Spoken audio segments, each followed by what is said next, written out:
অনেকক্ষণ ধরে অপেক্ষা করছি লোকটার। জানি না সে কে, শুধু জানি আজ সারা রাত আমি তার চাহিদা মেটাবো, বিনিময়ে সে আমার প্রয়োজন মেটাবে। জি, যা ভাবছেন তাই। আমি খারাপ মেয়ে।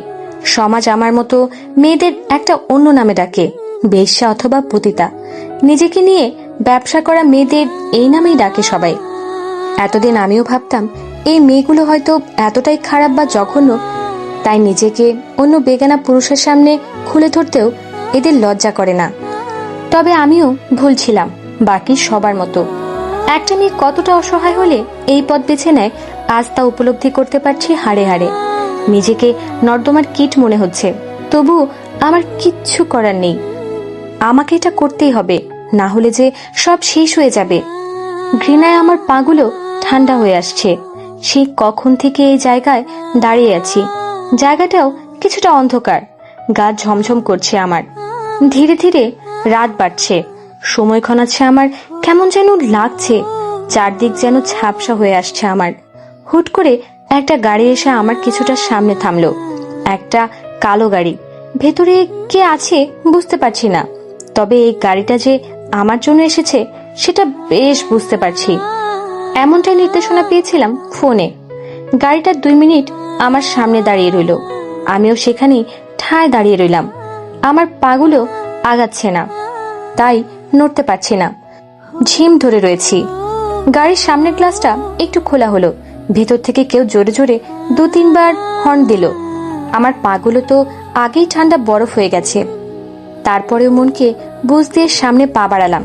কিছুটা কাছে যেতেই ভেতর থেকে কেউ একজন বলে উঠল, গাড়িতে উঠে বসো।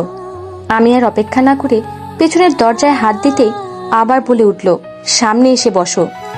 তাই অপর পাশে ঘুরে গাড়ির সামনে গিয়ে দাঁড়াতে ভেতর থেকে কেউ দরজা খুলে দিল।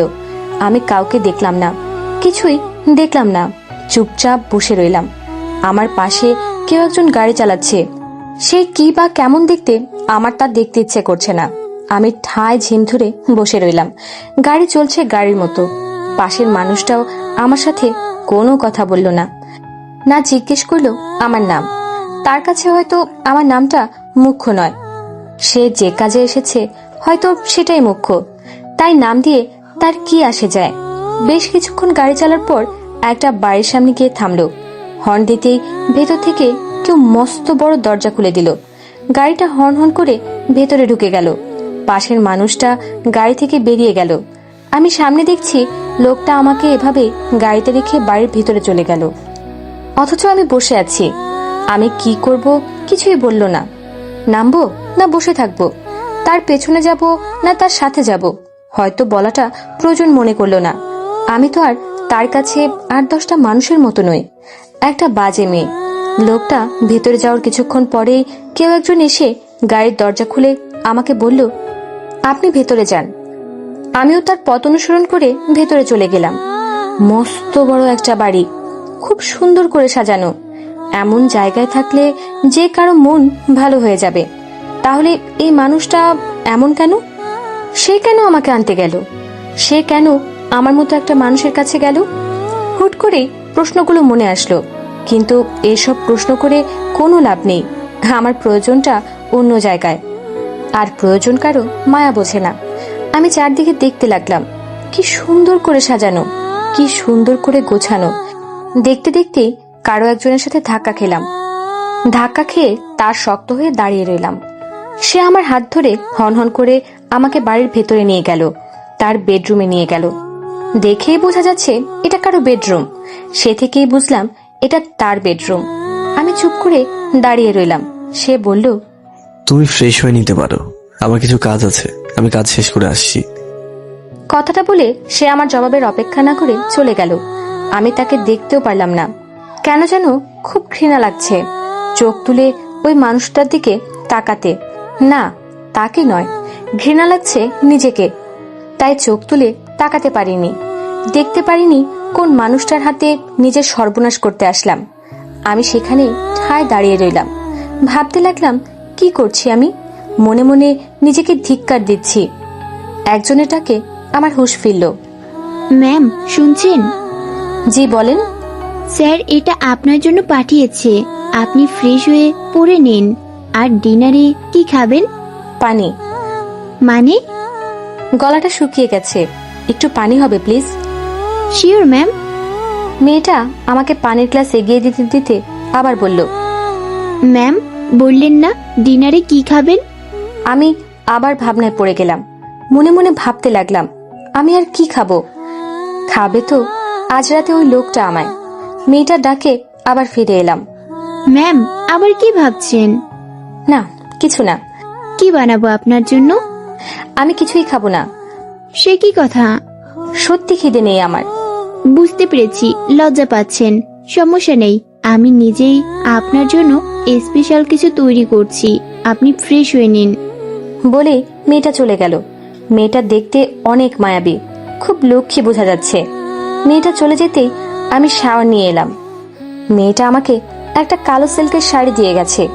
মেয়েটা নয়, ওই লোকটা পাঠিয়েছে। শাওয়ার নিয়ে শাড়িটা পরে নিলাম। আমার মুখে কোনো সাজ নেই, ভেজা চুলগুলো ছেড়ে দিলাম।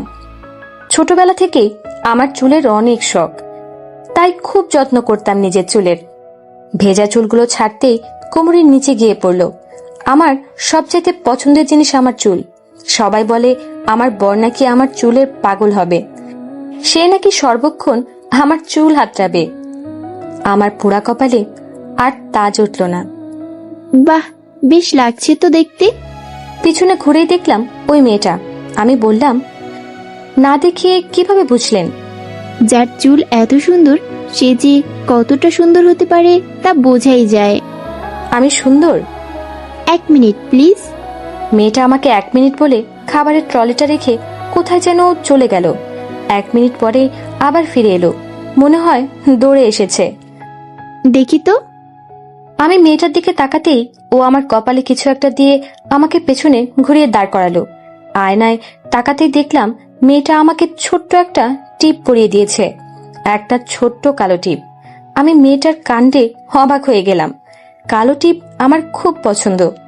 এখন আপনাকে পূর্ণাঙ্গ লাগছে, যেন সৌন্দর্যের প্রতিমা। নাম কি তোমার?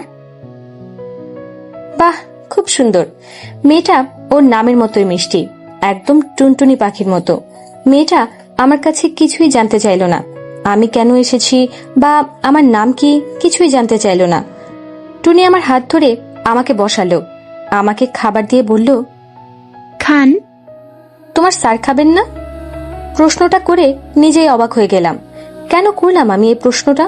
হয়তো বেশ কিছুক্ষণ ধরে ওই লোকটার কথা ভাবছি, তাই নিজের অজান্তে প্রশ্নটা করে ফেলেছি। স্যারকে খাবার দিয়েই এসেছি।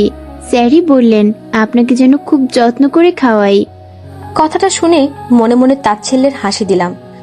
ভাবলাম, পশু হালাল করার আগে যেমন তাকে খাওয়ানো হয়, সেভাবে আমাকে হালাল করার আগে যত্ন করছেন লোকটা। মুখে আর কিছুই বললাম না।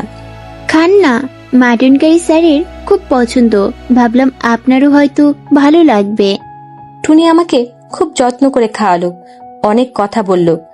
আমি কত সুন্দর সেটা বলল, নিজের কথা এইসবই বলল। আমার কাছে তেমন কিছু জানতে চায়নি। খাওয়া শেষ হতে টুনি বলল, চা খাবেন? আমি টুনির দিকে তাকিয়ে রইলাম। বুঝতে পেরেছি, স্যারেরও রাতে ডিনারের পর চা ছাড়া চলে না। আমি পাঠিয়ে দিচ্ছি, আপনি রেস্ট করেন, স্যার অল্প সময়ের মাঝেই চলে আসবেন। ওই লোকটার আসার কথা শুনে বুকের ভেতর যেন কেউ চেপে ধরল। টুনি চলে যাচ্ছে, আমি পেছন থেকে ডাকলাম, টুনি। জি বলেন। তোমার মনে হয় না আমি বাজে মেয়ে? না, আমার তা মনে হয় না। কথাটা বলেই টুনি আর কোনো প্রশ্ন বা কথার অপেক্ষা বা সুযোগ না দিয়ে চলে গেল। আমি কিছুক্ষণ বসে রইলাম। একজন এসে চা দিয়ে গেল। টুনি এলো না। আমি চা হাতে ভাবতে লাগলাম, টুনি কেন এলো না? তাহলে কি ওই প্রশ্নটা করায় টুনি কিছু মনে করেছে? টুনি কি জানে আমি কে বা কেন এসেছি? টুনি কি জানে ওই লোকটা আমায় কেন এনেছে? বারবার প্রশ্নগুলো আমায় তাড়া করছে। জানি আজকের রাতটা চলে গেলে কাল চলে যাওয়ার পর আর কখনো টুনি নামের এই মেয়েটার সাথে আমার দেখা হবে না, কখনো না। তাও মেয়েটার কথা আমাকে তাড়া করছে, আমাকে ভাবাচ্ছে। ভাবাবেই তো, আমিও তো মানুষ, আমারও তো মনুষ্যত্ব আছে। আমি তো কোনো বিবেকহীন পশু নই। শুধু আমার বাস্তবতাটা কেবল আমি জানি, অন্য কেউ নয়। চায়ের কাপে চুমুক দিতেই দক্ষিণা বাতাস এসে লাগলো। আমি চা হাতে বারান্দায় চলে এলাম। আমি মনে মনে গুনগুন করে গান গাইলাম। তোমারে খোলা হাওয়া লাগিয়ে পালে, তোমারে খোলা হাওয়া। কারো উপস্থিতি বুঝতে পেরে আমি থেমে গেলাম। পেছনে ঘুরতেই দেখি সেই লোকটা। আমি কখনো প্রেম করিনি। ভালোবাসা নামের অনুভূতিটার সাথে আমার কোনো সম্পর্ক নেই, নেই কোনো পরিচিতি। তবে আজ আমার খুব প্রেমে পড়তে মন চাইছে। আমি কখনো ছেলেদের সাথে তেমন একটা মিশিনি। শুনতাম ছেলেদের নাকি পাঞ্জাবিতে খুব সুন্দর লাগে দেখতে। আর এমন সুদর্শন একজন পুরুষ যখন ধপধপে সাদা একটা পাঞ্জাবি পরে সামনে দাঁড়ায়, কার না মন চাইবে প্রেমে পড়তে? আমি আর 10টা সাধারণ মেয়ের মতো হলে হয়তো তাকে প্রেম নিবেদন করতাম। কিন্তু কি কপাল আমার, এই লোকটার সাথেই আমার অন্ধকার জীবনের পথ চলা শুরু হবে। এই লোকটাকে দিয়ে শুরু হবে, জানি না কার সাথে বা কোথায় গিয়ে এই অন্ধকার জীবনের শেষ হবে, আমি জানি না। লোকটা কিছুক্ষণ তবদা খাওয়ার মতো দাঁড়িয়ে থেকে আমাকে দেখলো। তার এই দৃষ্টিতে কি যেন আছে, কি না অনেক কিছু আছে। রাগ, জেদ, অভিমান, কষ্ট, দুঃখ, ভালোবাসা সব দেখতে পাচ্ছি আমি, সব। লোকটা আমার হাত ধরে আমাকে একটা হ্যাচড়া টান দিয়েই কোলে তুলে নিলেন। আমার হাত থেকে চায়ের কাপটা পড়ে ভেঙে টুকরো টুকরো হয়ে গেল, ঠিক যেভাবে এখন আমি টুকরো টুকরো হব। সে আমাকে বিছানায় নিয়ে গিয়ে পাগল হয়ে গেলেন। পাগলের মতো আমার শরীর আঁচল সরিয়ে দিয়ে যেন এক নেশায় মেতে উঠলেন সে। এক পাগল করা নেশায় মেতেছে সে। আমি পারছি না তাকে বাধা দিতে, কারণ আমাকে যে পারতেই হবে, তাহলেই না বিনিময়ে আমার প্রয়োজনটা মিটবে। প্রচন্ড কষ্ট হচ্ছে আমার, প্রচন্ড। মনে হচ্ছে শরীরের প্রতিটা হাড় মটমট করে কেউ ভেঙে দিচ্ছে। আমি পারছি না সহ্য করতে। তরতর করে চোখ বেয়ে পানি পড়ে দুপাশে বালিশ ভিজেছে। এই মানুষটার এটা দেখারও সময় নেই। দেখবেই বা কেন? আমি তার প্রয়োজন মেটাচ্ছি, বিনিময়ে সে আমার প্রয়োজন মেটাবে, এমনটাই তো কথা হয়েছে তার সাথে। তার প্রতিটা স্পর্শে আমি স্পষ্টভাবে বুঝতে পারছি কার প্রতি তার খুব রাগ, খুব অভিমান। কোনো অজানা কষ্টের আগুনে পুড়ছে সে, আর আজ সেই আগুনের জ্বালায় মেটাচ্ছে আমাকে দিয়ে। আমি কিছুতেই সহ্য করতে পারছি না, তবু হাত মুখ খামচে পড়ে রইলাম। প্রচন্ড ব্যথা, অসহ্য কষ্ট সহ্য করতে না পেরে কখন যেন জ্ঞান হারিয়ে ফেললাম, নিজেও জানি না। যখন চোখ খুললাম, লোকটা না, লোক নয়, একজন সুদর্শন পুরুষ। হ্যাঁ, সে আসলেই খুব সুন্দর দেখতে।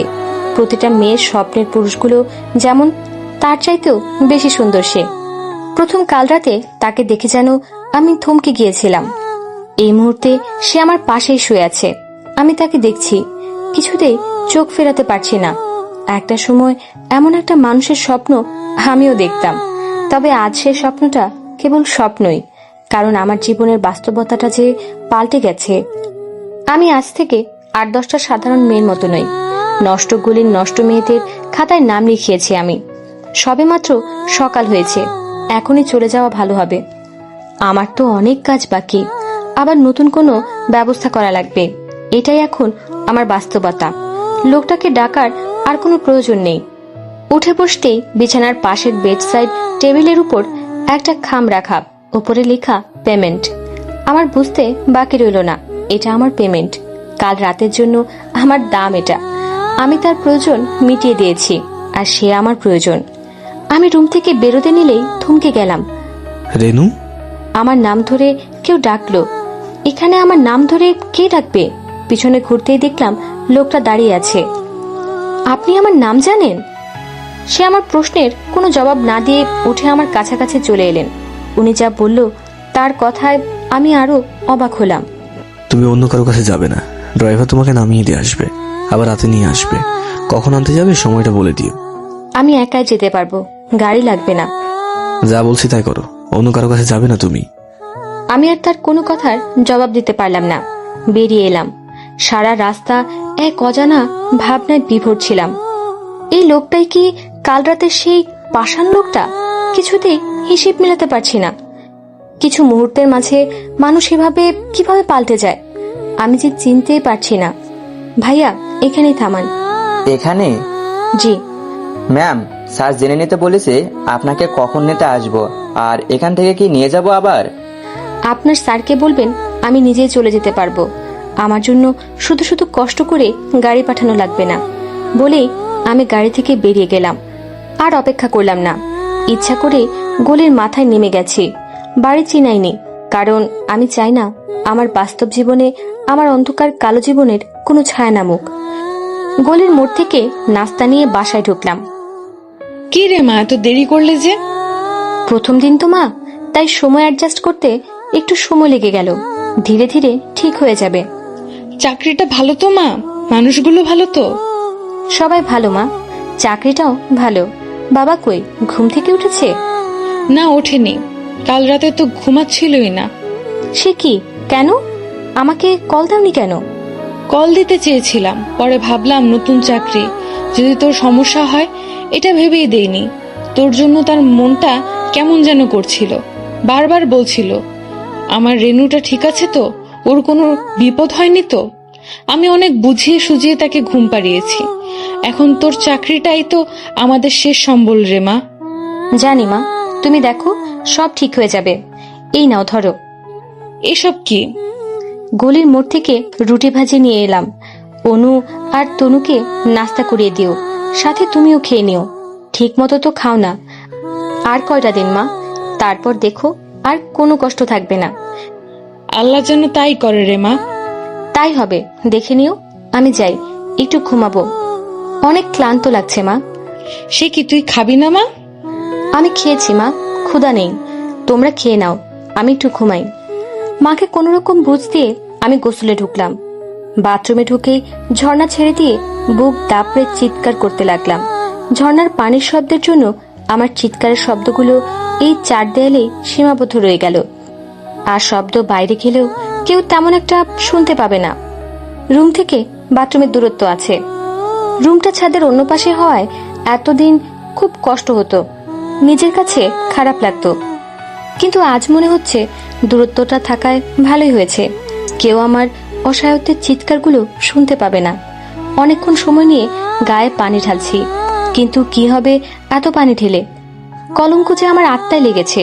শরীরে পানি ঢাললে কি আর সে কলঙ্ক মুছবে না। ইহকাল পরকাল সর্বকালের জন্য আমি পাপী হয়ে গেলাম, কারণ আমি যা করছি তা পাপ, মহাপাপ। আর আমি যে পাপের পাপিষ্ঠ। অনেকক্ষণ বসে বসে মন ভরে কান্না করলাম। তখনই অনু দরজায় কড়া নাড়ল। এই আপু, তোমার হয়নি? আমার কলেজের তো দেরি হয়ে যাবে। এই তো বাবু, হয়ে গেছে, আসছি। আর দেরি না করে গা মুছে নিলাম। তাও মনে হচ্ছে শরীরে ময়লা লেগে আছে। আমি বেরিয়ে এলাম। সে কি রে আপু, তোর চোখগুলো এত ফুলে গেছে কেন? কেমন লাল হয়ে আছে? সে কিছু না রে, সারা রাত কাজ করেছি তো, ঘুমাইনি তাই। এখন ঘুমালেই ঠিক হয়ে যাবে। আপু, বল। তোর অনেক কষ্ট হয় তাই না রে? দেখিস, কলেজটা শেষ করে আমি কোনো একটা চাকরি জোগাড় করে নেব, তখন তোর আর কষ্ট থাকবে না। আমি অনুকে জড়িয়ে ধরলাম। আমার এতটুকু ছোট বোনটা আমার কষ্টগুলোকে বোঝে। আমি আর চোখের পানি ধরে রাখতে পারলাম না। হ্যাঁ, ওই তোমার বোন। বাবা মা তো আমাকে কুড়িয়ে এনেছিল, তাই তো আমাকে দেখতে পারো না, একটু ভালোবাসো না। আয় আমার বাচ্চাটা, তুইও আমার সব। আয় আমার কাছে। তনু আমার বুকে ঝাঁপিয়ে পড়ল। আমার কলিজা দুইটা আমার দু চোখের পানি মুছে দিল। যা, তুই ফ্রেশ হয়ে নে। তনু, তুই আমার সাথে আয়, আমি তোকে তৈরি করে দেই, না হলে দেরি হয়ে যাবে। আমি তনুকে নিয়ে চলে আসতে নিলেই অনু আবার পেছন থেকে ডাকলো। আপু শোন। অনু আমাকে ইশারায় বলে তনুকে পাঠিয়ে দিতে। মনে হয় তনুর সামনে বলতে চায় না। বাচ্চা, তুই যা, আমি আসছি। না, কেন? আমিও শুনবো। যা বলছি। আমার ধমক শুনে তনু এক দৌড়ে ঘরে চলে গেল। কি রে বাবু, কি হয়েছে? কিছু বলবি? বলছিলাম কি, সালমা আন্টির সাথে গতকাল কলেজ থেকে আসার সময় দেখা হয়েছিল। উনি একটা কথা বলল। অনুর কথাটা শুনে বুকের ভেতর কেমন যেন একটা ভয় করে উঠল। কি এমন বলেছে?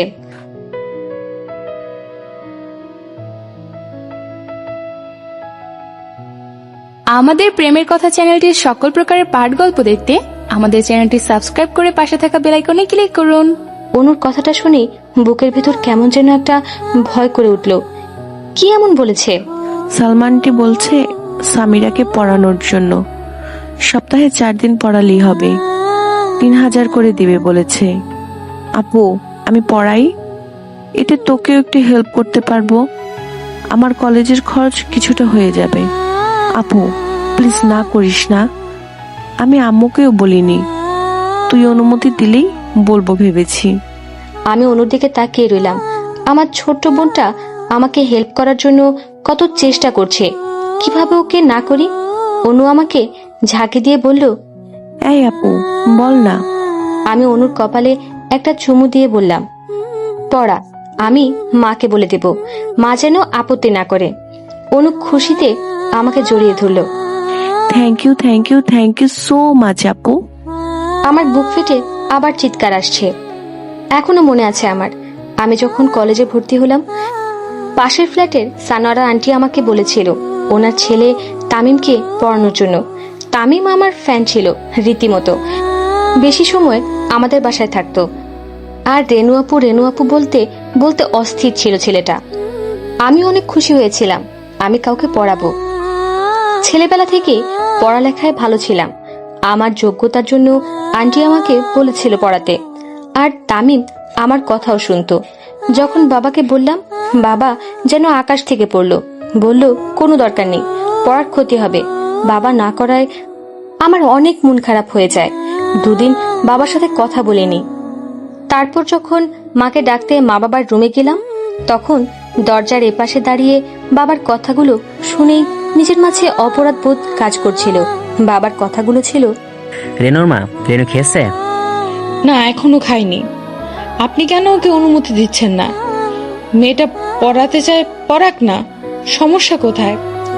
না রেনুমা, তুমি এই কথা বলো না। আমি চাই না আমার মেয়ের কাছে এত অল্প বয়সে কোনো দায়িত্ব আসুক। আজ পর্যন্ত কখনো আমি আমার মেয়েকে বলিনি রেনু পড়তে বসো। ও নিজ দায়িত্বেই নিজের পড়ালেখা করে, ভালো রেজাল্টও করে।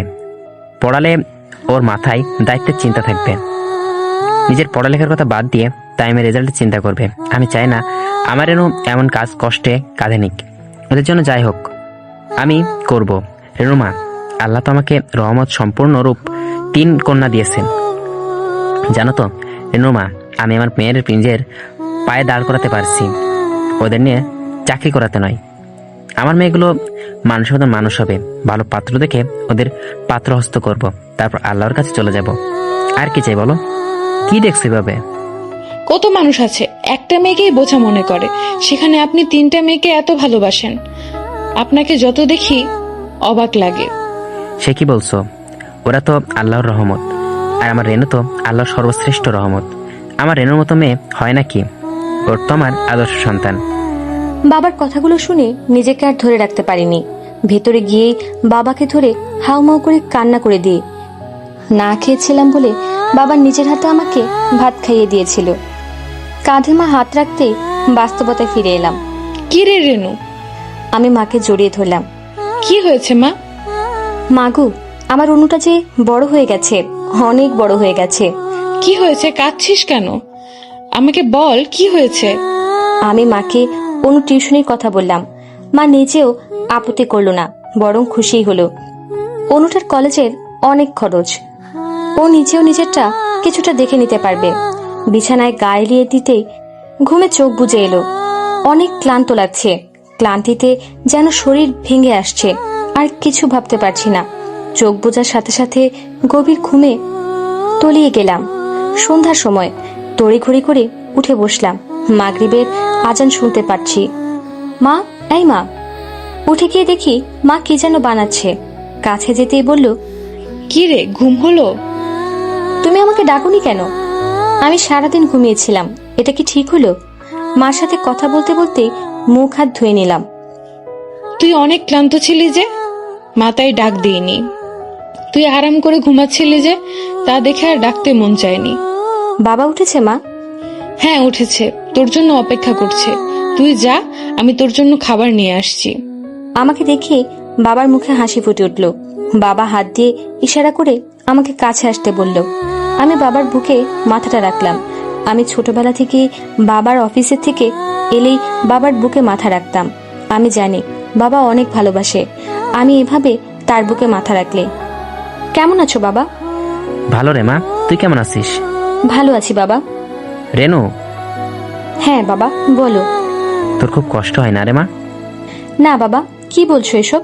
আমার কোনো কষ্ট হচ্ছে না, সত্যি বলছি বাবা। তুই না বললেও আমি বুঝি রে মা। না বাবা, সত্যি বলছি, আমার কোনো কষ্ট হয় না। আমার তো ভাগ্য যে আমি আমার বাবা মার বোনের দায়িত্ব নিতে পেরেছি।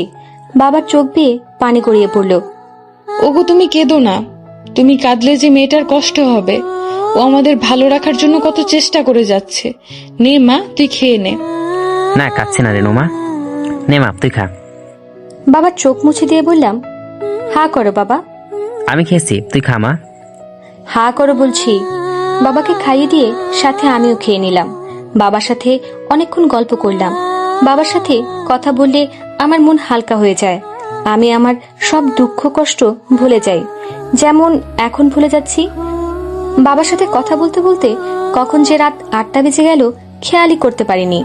বাবাকে ওষুধ খাইয়ে আমি রুমে এসে বসলাম। আমার ফোনটা বেজে উঠল।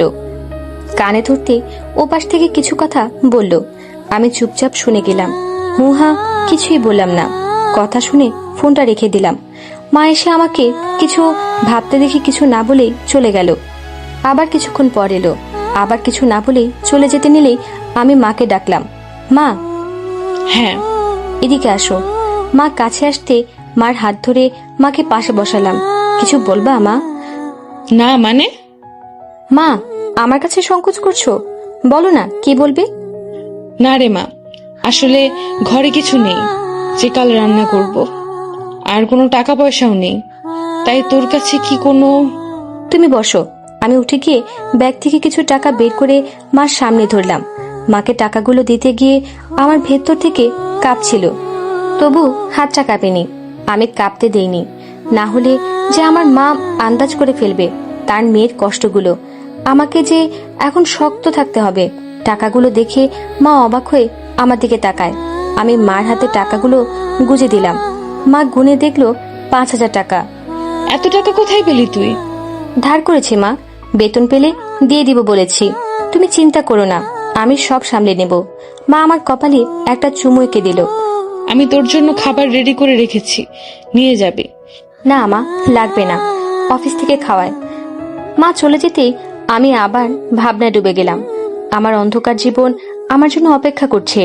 আমাকে যেতে হবে আবার সেই অন্ধকার গলির অন্ধকার জগতে, আবার নিজেকে অন্ধকারের সাথে মিলিয়ে দিতে। সময় ঘনিয়ে আসছে। আমি রেডি হয়ে বের হয়ে গেলাম। আমার মুখে তেমন কোনো সাজই নেই, নেই কোনো বেশভূষা। আমি বেরিয়ে পড়লাম আবার সেই অন্ধকার জীবনের অন্ধকার গলিতে। আবার অপেক্ষা করছি। বারবার কানে সেই কথাটাই বাজতে লাগলো। লোকটা বলেছিল, তুমি অন্য কারো কাছে যাবে না। এই কথাটা কেন বললো? কেন বললো এমন কথা? দাঁড়িয়ে দাঁড়িয়ে এটাই ভাবছি। সেই 8টা থেকে দাঁড়িয়ে এখন ঘড়ির কাঁটা 9টা 30 মিনিট। গতকাল এক অজানা সর্বনাশের ভয় কাজ করছিল, তবে আর জানি না কেন ওই কথাটাই মনে পড়ছে। অন্য কেউ আসবে ভাবতেই নিজেকে আরো বেশি ঘৃণা লাগছে, কিন্তু আমার তো কিছুই করার নেই। কেউ লুটে খাওয়ার চাইতে আমি না হয় নিজেই বিলিয়ে দেই, এতে অন্তত নিজেকে শেষ করে নিজের পরিবারটাকে বাঁচাতে পারবো। আমার কষ্টগুলো না হয় আমার মাঝে সীমাবদ্ধ থাক, কাউকে না হয় নিজের কষ্টের ভাগটা নাই দিলাম। এক অজানা মানুষের ডাকে হোশ ফিরল আমার। আপনি কি রেনু? হ্যাঁ। আমার কথাই বলেছে আপনাকে, চলুন। আমি কিছুক্ষণ লোকটার দিকে তাকিয়ে রইলাম। লোকটা আমার হাত ধরে আমাকে টেনে সামনের দিকে নিয়ে যেতে থাকলো। এমন সময় হুট করেই আমার সামনে একটা গাড়ি এসে ব্রেক করলো। আমি চমকে উঠলাম। লোকটা আমার হাত ছেড়ে দিল। পাশে তাকাতেই যেন আমি বিস্ময় খেলাম। ওই লোকটা আসছে। তাকে দেখে মনে হচ্ছে সে অনেক রেগে আছে। রাগে তার চোখ মুখ লাল হয়ে আছে। সে হন্তদন্ত হয়ে আমার সামনে এসে দাঁড়ালো। লোকটা আমার হাত শক্ত করে চেপে ধরলো। এই মেয়ে, আমি তোকে বলেছি না তুমি অন্য কারো কাছে যাবে না। লোকটা রীতিমতো আমাকে ধমকাতে শুরু করলো। কথা কানে যায়নি? আমি বলছি অন্য কারো কাছে যাবে না। ড্রাইভারকে ঠিকানা দাওনি কেন? বলো কেন দাওনি? খুব ইচ্ছে করে অন্য কারো কাছে যেতে? খুব না? তার কথাগুলো খারাপ শোনালেও জানি না কেন আমার ভালো লাগছিল শুনতে। লোকটা চায় না আমি অন্য কারো কাছে যাই। বলো, জবাব দাও। তোমাকে না নিষেধ করেছি, কেন শোনোনি? আমি প্রথম তার কথার জবাব দিলাম, আমি তো কারো একার নই। চুপ। আমার জবাবে মনে হয় উনি আরো ক্ষেপে গেলেন। উনি আমাকে টেনে নিয়ে যেতে লাগলেন। তখনই বাদ সাধলো আজকের আসা লোকটা। আপনি ওকে কোথায় নিয়ে যাচ্ছেন? ও আজকে আমার সাথে যাবে, আমি টাকা দিয়েছি ওর জন্য। টাকার কথা শুনে লোকটার রাগ যেন কয়েক হাজার গুণ বেড়ে গেল। সে আমার যে হাতটা ধরেছিলেন আরো জোরে ধরলেন। আমার হাতে খুব বেশি লাগছে, তাও আমি কিছু বললাম না। ও তাই? টাকা দিয়েছিস? কত টাকা? কত? ওয়েট। উনি আমাকে টেনে নিয়ে গাড়িতে বসিয়ে পিছনে রাখা ব্যাগ থেকে অনেকগুলো টাকা বের করে নিয়ে গিয়ে ওই লোকটার মুখে ছুঁড়ে মারলেন আর বললেন, নে যা, তোর টাকা তোকে দিয়ে দিলাম। এরপর যদি ওর নাম মুখেও আনিস তাহলে এখানে শেষ করে দেবো। বলেই উনি ড্রাইভ করতে লাগলো। রাগে ফুঁসছেন, তাকে দেখতেই বোঝা যায় রাগের জন্য উনি অনেক বেশি গতিতে গাড়ি চালাচ্ছেন। বাড়ির সামনে এসে অনেক জোরে জোরে হর্ন দিতে লাগলো। হর্ন দিয়েই যাচ্ছেন, থামছেন না। বাড়ির ভেতরে ঢুকতে লোকটা গাড়ি থেকে নেমে দরজা অনেক জোরে লাগিয়ে ভেতরে চলে গেলেন। উনি ভেতরে যাওয়ার প্রায় সাথে সাথেই টুনি দৌড়ে এলো। আপনি ঠিক আছেন তো? টুনির প্রশ্নে আমি অনেক অবাক হলাম, তবে কিছু বললাম না। টুনি আমাকে নিয়ে ভেতরে যেতে নিলেই বাড়িতে ঢুকতেই লোকটা দাঁড়িয়ে আছে। আমাকে দেখে আমার হাতটা শক্ত করে ধরে আমাকে প্রায় টানতে টানতে উপরে নিয়ে এলেন তার বেডরুমে। আমার বিস্ময় যেন কাটছেই না। না করার পরেও কেন কথা শুনলে না? কেন শোনোনি? What do you think of me? Do you think I am just a breast? If you think so then yes, that's our. উনি এক নিঃশ্বাসে কথাগুলো বলে গেলেন। গতকাল যে মানুষটা আমার সাথে এক অক্ষর কথা বলেনি, আজ সেই মানুষটাই এত কথা বলছে। কিন্তু কেন? জানার কৌতূহল থাকা সত্ত্বেও আমি কোনো প্রশ্ন করতে পারছি না, কারণ তাকে এসব প্রশ্ন করা যে আমার সাজে না। তাকে প্রশ্ন করার মতো কোনো সম্পর্ক তার সাথে আমার নেই, আর কখনো হবেও না। তবু মুখ খুলে শুধু বললাম, রাত বাড়ছে, আমি শাওয়ার নিয়ে আসি। আমার জীবনের বাস্তবতাগুলো হয়তো আমার মুখের কথাগুলোকে এতটা পাথরের মতো কঠিন করে দিয়েছে, ঠিক যতটা আমাকে শক্ত করে দিয়েছে। আমার কথা শুনে তার রাগ যেন পঞ্চম আকাশে উঠে গেল। সে আমাকে ধাক্কা দিয়ে বিছানায় ছুঁড়ে মারলেন। খুব শখ তাই না? আজ তোমার সব শখ মেটাবো। বলতে বলতেই উনি তার পুরুষত্বের নেশায় মাতলেন, পাগল হয়ে গেলেন। মুহূর্তের মাঝে মানুষটা যেন আমার মাঝে হারিয়ে গেলেন। তার আমার কাছে আসার মাঝে স্পষ্ট ফুটে ওঠে কিছু যন্ত্রণা, কিছু আছে যা তাকে তাড়া করে বেড়াচ্ছে। কারো প্রতি অনেক রাগ, ক্ষোভ প্রকাশ পায়। কাউকে এভাবে নিজের করে না পাওয়ার যন্ত্রণাগুলোই মেটাচ্ছে আমাকে শাস্তি দিয়ে। হয়তো আমার কাছে এসে ওই মানুষটাকে অনুভব করে যন্ত্রণা দিতে চায়। প্রতিটা মুহূর্তের সাথে তার দেয়া যন্ত্রণাগুলো যেন বাড়তেই থাকলো। একটা সময় আমি আর নিজেকে ধরে রাখতে পারলাম না। সকাল হতেই আমি উঠে যাই, দেরি করে বাসায় ফেরা ঠিক হবে না। এমনিতেই 8টা বাজে প্রায়। আমি উঠতেই পাশের মানুষটা বলে উঠল,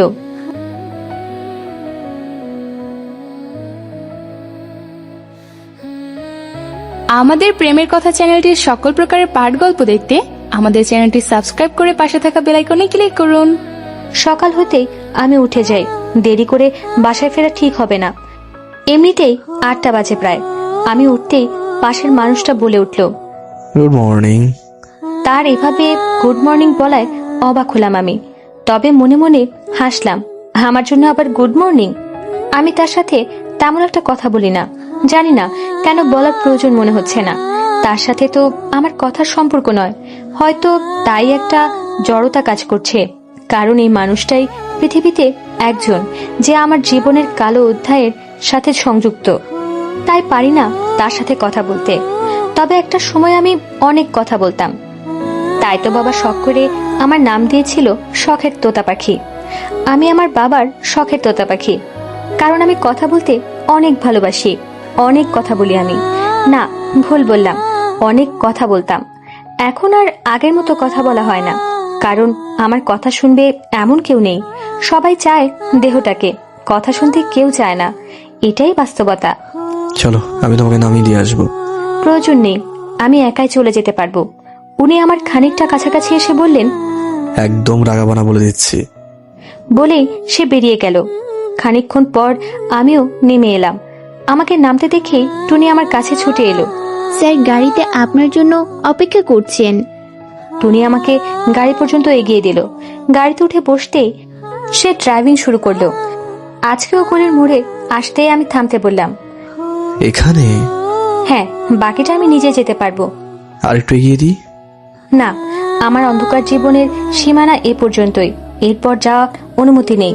সে আমার কথা শুনে আর কিছুই বললেন না। আমি বেরিয়ে সামনে হাঁটা শুরু করলাম।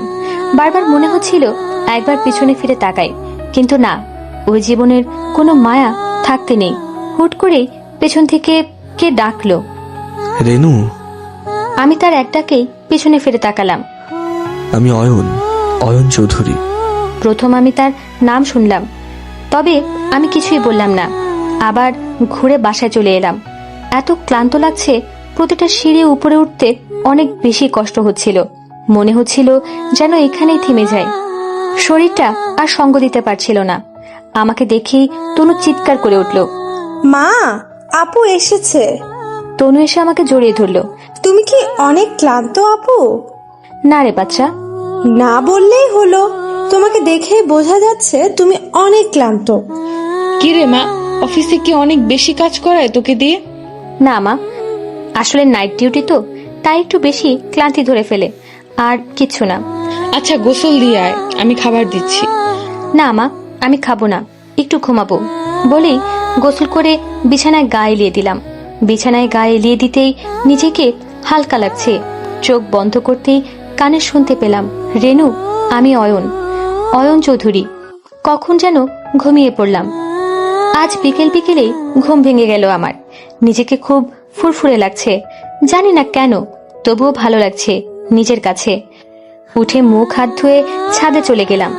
আজ রোদ নেই, হালকা মেঘলা আকাশ, সাথে মৃদু বাতাসও বইছে। আমি চুলগুলো ছেড়ে ছাদের রেলিংটা ঘেঁষে দাঁড়ালাম।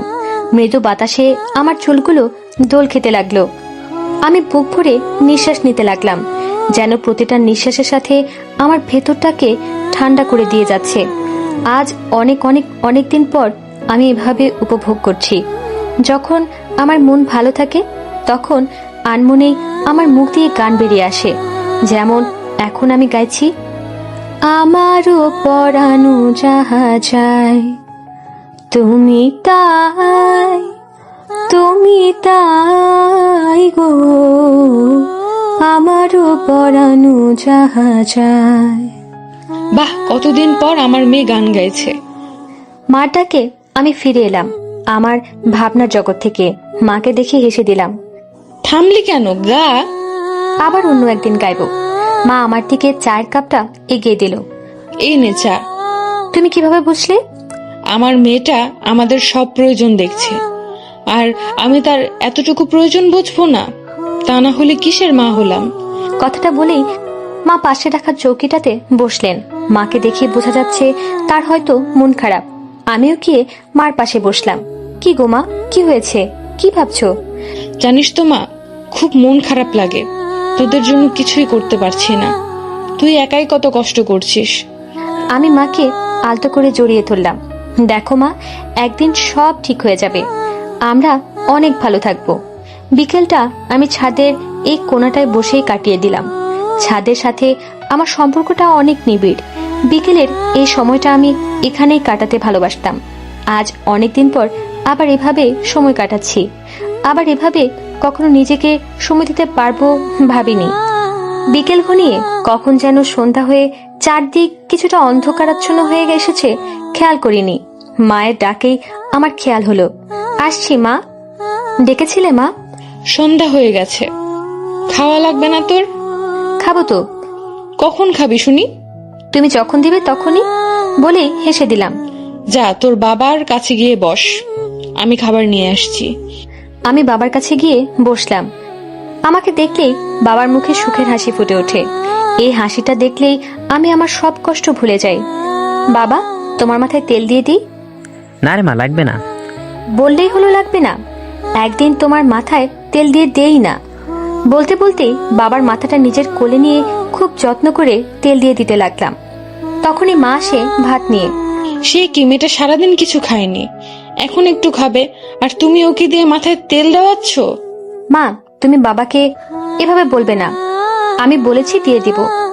ভাতগুলো ঠান্ডা হয়ে যাবে যে মা। তাহলে তুমি খাইয়ে দাও। কতদিন তোমার হাতে ভাত খাই না। মা, আজ অনেকদিন পর আমাকে ভাত খাইয়ে দিল। আজ পেটের চাইতেও মনটা ভরল বেশি। মায়ের হাতে ভাত খাওয়া সুখটাই অন্যরকম। মা, আমি যাই, আমাকে আবার বের হতে হবে। রেনুর মা, কিছু বলবে বাবা? একটা কথা বলতাম। বলো না বাবা, কি বলবে?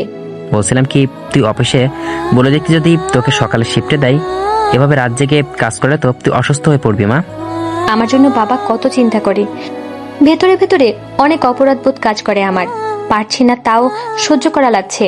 কারণ সত্যিটা জানলে যে আমার বাবা মা মরে যাবে। কি রে মা, কি ভাবছিস?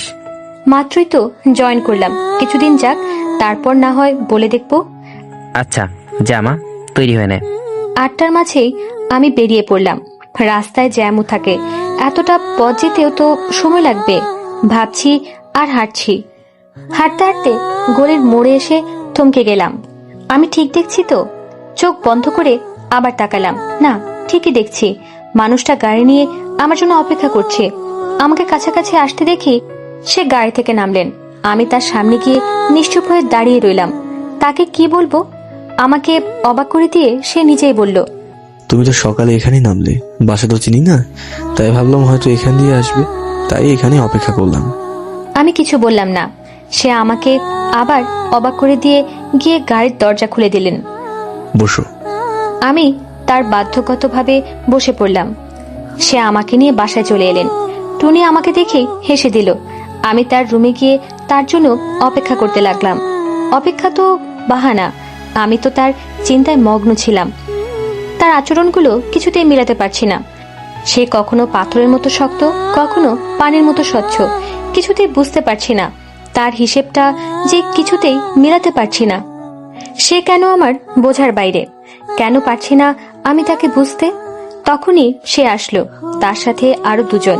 দেখে বোঝা যাচ্ছে তারা সার্ভেন্ট। এই ব্যাগটা আর বাকি জিনিসগুলো নিয়ে গাড়িতে রেখে দাও। তারা ব্যাগ আর বাকি জিনিস নিয়ে চলে গেল। মানুষটা আমার সামনে এসে দাঁড়ালো। আমি চোখ তুলে তার দিকে তাকালাম।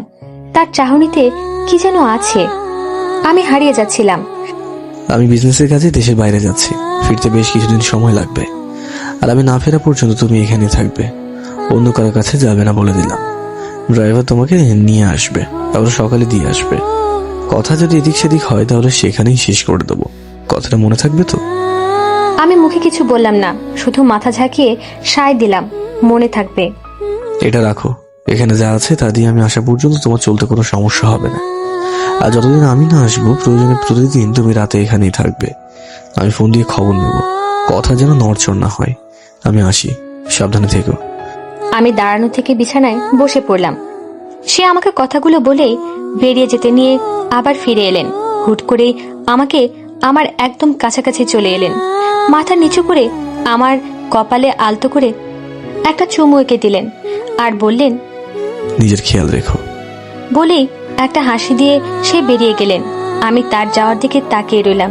কি হলো আমি কিছুই বুঝতে পারছিলাম না। নিজের অজান্তেই আমার হাতটা কপালে চলে গেল। সে আমার কপালে ভালোবাসার পরশ এঁকে দিলেন। হ্যাঁ, এটা ভালোবাসার পরশ, কারণ এই মানুষটার প্রতিটা স্পর্শের সাথে আমি পরিচিত। তার এই স্পর্শে কোনো রাগ ছিল না, কোনো ক্ষোভ ছিল না, শুধু ছিল ভালোবাসা। তাই এটাকে ভালোবাসার পরশ বলে। আমি ভূত দেখার মতো বসে রইলাম। বেশ কিছুক্ষণ পর এক কাপ চা হাতে টুনি এলো। আপনার চা। এতক্ষণ কোথায় ছিলে?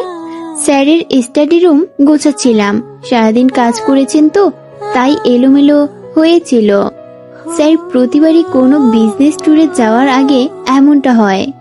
টুনি, একটা কথা জিজ্ঞেস করি? জি বলেন।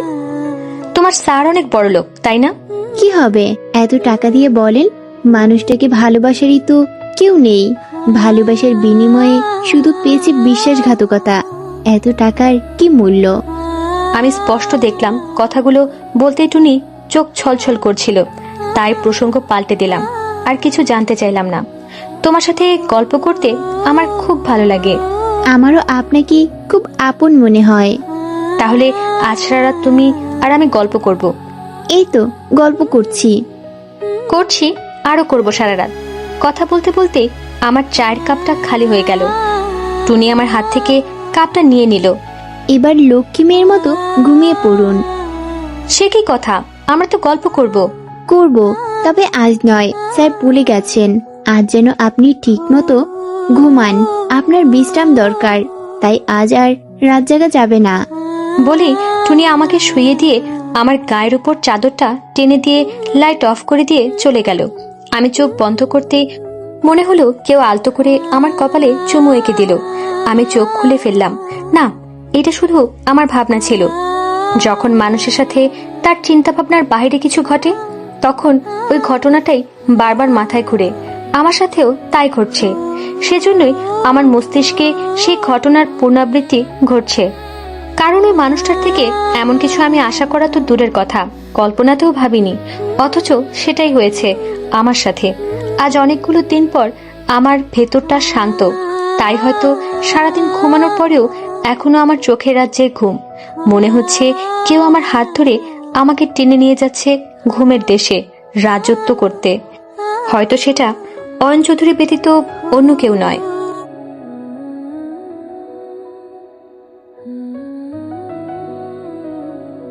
আমাদের প্রেমের কথা চ্যানেলটির সকল প্রকারের পাঠ গল্প দেখতে আমাদের চ্যানেলটি সাবস্ক্রাইব করে পাশে থাকা বেল আইকনে ক্লিক করুন। মনে হচ্ছে কেউ আমার হাত ধরে আমাকে টেনে নিয়ে যাচ্ছে ঘুমের দেশে রাজত্ব করতে। হয়তো সেটা অয়ন চৌধুরী ব্যতীত অন্য কেউ নয়।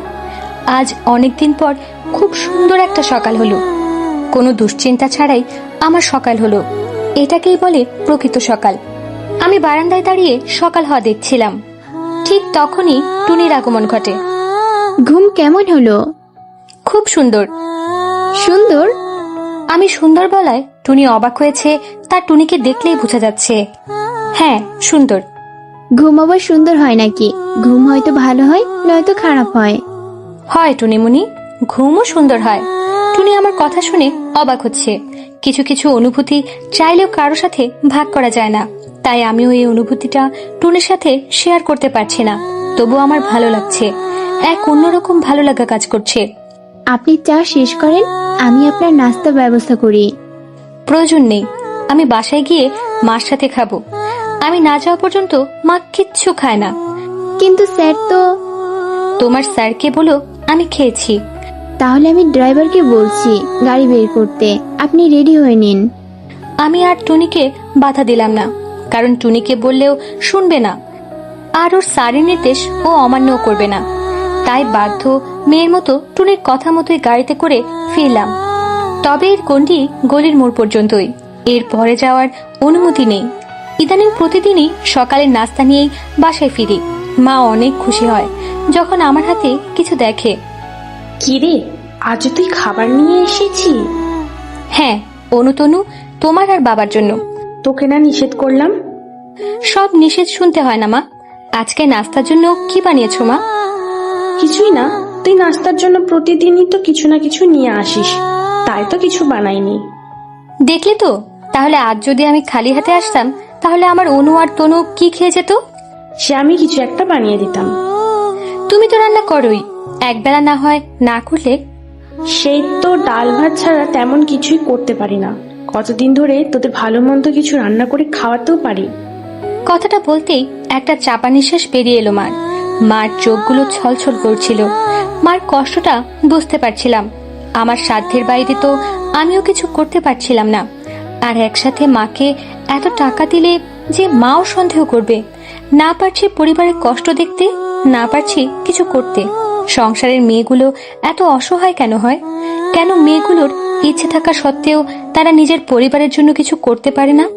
গত রাতে খুব ভালো ঘুম হয়েছে, তাই আজ আর ঘুমালাম না। মাকে ঘরের কাজে হেল্প করলাম। মা তো আমাকে কিছু করতেই দিবে না, তাই টুকটাক এটা ওটা করতে লাগলাম। ঘর গুছাতে গুছাতেই ফ্রিজটা খুললাম, দেখি পরিষ্কার করা লাগবে কিনা। ফ্রিজটা খুলতেই বুকের ভেতরটা ধূপ করে উঠল। আমি আমার এতটা বয়সে কখনো দেখিনি আমার ফ্রিজ খালি। আমার মার ফ্রিজ সব সময় ভরা থাকতো। এই খালি ফ্রিজটা দেখে আমার এত কষ্ট হচ্ছে, তাহলে আমার মার না জানি কত কষ্ট হয়। ঘর গোছানো শেষ করে কাপড় পাল্টে নিলাম। চুলগুলো মাথায় তুলে হাত খোপা করতে করতে মাকে ডাকতে শুরু করলাম। মা, ও মা, কোথায় তুমি? কি রে, চেঁচাচ্ছিস কেন? বাজারের ব্যাগটা দাও তো। বাজারের ব্যাগ দিয়ে তুই কি করবি? কি করব মানে? বাজার করব। বাজারের ব্যাগ দিয়ে মানুষ কি করে? তুই করবি বাজার? হ্যাঁ, বাজার করব। দাও, এখন বাজারের ব্যাগটা এনে দাও। মাকে অবাক করে দিয়ে আমি বাজারের ব্যাগটা নিয়ে বেরিয়ে পড়লাম। জীবনে কোনো দিন বাজার করিনি, আজ প্রথম বাজারে যাচ্ছি। আমি ছোটবেলা থেকে দরদামে খুব পাকা, বাবার থেকেই শিখেছি। ব্যাগ ভর্তি বাজার করে বাসায় ফিরলাম। আজ মনটাও ফুরফুরা লাগছে। বাজার করে অনু আর রেনুর জন্য টুকটাক কেনাকাটাও করলাম। ওদের জন্য কিনতে গিয়ে এক পাতা কালো টিপে চোখ পড়লো। দেখেই টুনির কথা মনে পড়ে গেল আমার। টিপের পাতাটা টুনির জন্য কিনে ব্যাগে রেখে দিলাম। ব্যাগ ভর্তি বাজার নিয়ে বাসায় ফিরলাম। আমার হাত ভর্তি বাজার দেখে মা তো তাক লেগে গেল। সে কি রে, তুই তো মনে হয় পুরো বাজারটাই তুলে এনেছি। কই আর বাজার তুলে আনলাম, অল্প কটা জিনিসই তো এনেছি। মাকে এভাবে খুশি দেখে ভালো লাগছে, সাথে কষ্ট হচ্ছে। আমার এখনো মনে পড়ে সেই তো সেদিনের কথা। বাবা ব্যাগ বোঝাই করে বাজার নিয়ে আসতো, আর সেই বাজারের সামনে এই বাজার তো কিছুই নয়। তবু আমার মা আজ কত খুশি। আজ অনেকগুলো দিন পর তার ফ্রিজটা পুরোপুরি না ভরলেও কিছুটা ভরবে, ভাবতেই আমার ভেতরটা জুড়িয়ে যাচ্ছে। অনেকদিন পর মার মুখে হাসি দেখলাম। সারা দিন অনু, রেনু আর বাবার সাথে গল্প করে কাটিয়ে দিলাম। অনেকদিন পর মনের মতো একটা দিন গেল আমার। কি রে, সময়ের খেয়াল আছে তোদের? রেনুকে ছাড়, ওর অফিস যেতে হবে যে। মা, আর একটু প্লিজ। সে কি কথা, 8টা বাজে প্রায়। আজ এখানে থাক, আবার কাল খেলবো বলেই আমি উঠে গেলাম। আমার নিজেরও আজ উঠতে মন চাইছিল না। আজ না গেলেও সমস্যা নেই, মানুষটা তো নেই।